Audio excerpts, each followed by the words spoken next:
coming and moving. Oh, hey guys, welcome back to our YouTube channel, Guide Epic. Thank you very much. So today we're gonna share with you guys about some challenges that young migrants might face when moving into Malaysia. We'll also give some tips on how to cope with these challenges. Okay, let's begin. So the first thing we are going to cover is food and health.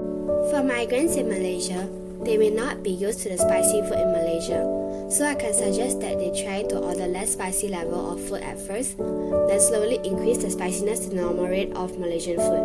Also, Malaysian food have quite small portion compared to food in other countries, and the picture of the food on the menu may vary from the actual food. The food in the picture might look more colorful and attractive. So, make sure the portion size of the food with the restaurant before you order and do not have too high expectations. Next, I'm going to cover on health. Sometimes, hospitals in Malaysia will give you prescription and you have to go to pharmacies and get the medicine yourself. While for example, hospitals in America will give you the medicine immediately.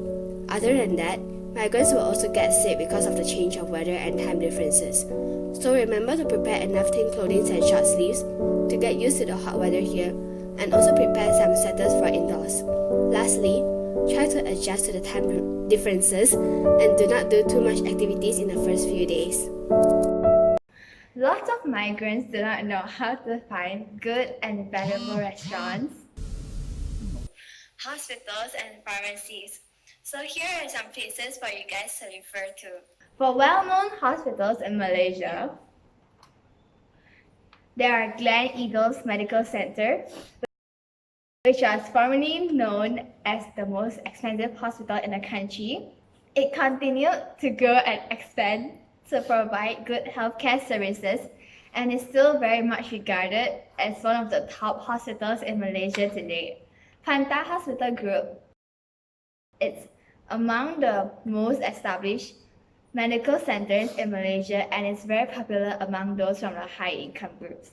Stanway Medical Center. It is a multi-specialist hospital. It's also private and a non-profit medical center and one of the most preferred hospitals. Pharmacies. There are AA Pharmacy, Big Pharmacy, Caring Pharmacy. Next, we are going to cover on culture Oh no. and education in Malaysia. For the young migrants, they would not know Malaysia's culture well, so it is important for them to know. Greetings in Malaysia is a social context. Will depend on the person you meet. Young migrants might wear their shoes in their house and in their room, which make their floor very dirty. So, as Malaysian, we practices to leave our shoes outside our home, and we can advise them not to wear their shoes at home and leave their shoes outside. Besides that, young migrants might not be familiar with Malaysian tradition. They can actually interact with their friends so that they can understand our Malaysian culture well. Next, I'll be talking about education. Young migrants might not be understandable with school subjects, especially Bahasa Melayu. They can either find online tutor, ask teachers for more guidance, or attend tuition classes so that they can be more understand and improve the subject. Besides that, young migrants also would face difficulty in coping with all the homeworks and group projects. They can either ask teacher for guidance or ask their friends for help so that they can complete their assignments and also do their work well. They also can complete the assignment earlier before the due date and try to get used more of the writing assignments. on, we're going to cover a language. This can help you to communicate with the locals more easily. There are 3 types of languages that we locals use: English, Chinese, and Malay. So first, you should keep a notebook of new words you learned. For example, some basic words and sentences that you need to know to communicate with non-English speakers. So for English to Malay, if you want to know where is the toilet in Malay, you can say di manakah tandas, or in Chinese you can say 请问厕所在哪里? You shouldn't be afraid to make mistakes and always be confident so that if you make mistakes, people can correct you and help you to improve your grammar. Lastly, try to mingle with the locals and make friends with them so that they can help you to communicate better with other people. Lastly, we're going to cover public transportation and security. Before leaving your house, check the route that you want to use before leaving the house. If you don't have a car or you can't drive, you can hail a taxi, get on the bus, or download the app, Grab, and call a driver. Or you can take the MRT, which is also known as the train. Obviously. You should familiarize yourself with the route in Malaysia first before you set off from your house in the morning. Not set your house on fire.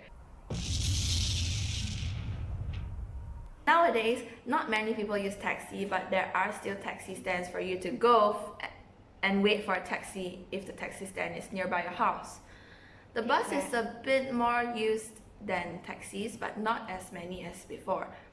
Nowadays, people use Grab or MRT line to get where they want to go, as it is more efficient than waiting for a taxi or a bus. However, if you're on a tight budget, you should use the MRT line. Buy a touch and go card, which only costs about 10 ringgit, and to top up, you can add about 50 ringgit so that you don't have to worry about the money in the card for some time. Okay, next is safety and security. Just to let you know, Malaysia is a very, very, very, very unsafe place. Yeah, So you shouldn't walk around at night alone. It is very unsafe. Ta-da. UNSAFE. Try to stay with a crowd or go out with your friends if there is really no one and you need to go out. Walk behind a couple or a group of people just to be safe. If you feel like you're being followed or something, walk to the nearest shop that is crowded or a police station and state your problem. Find someone who looks reliable. Don't just simply trust anyone. and also be polite to one another. Yes, So yeah. being polite is one of the key features that you need to survive in Malaysia. Please be aware of that. And money. If you don't have money, people are gonna be stay away from me, you're a disease. Thank you for watching our video. We hope that you learned something through the video. Please follow us and don't forget to press the subscribe button below before leaving. Like the video and share it with your friends and ask them to like and subscribe. Woo! She's 1, 2, 3. Yeah! Bye! You don't deserve to be in this video.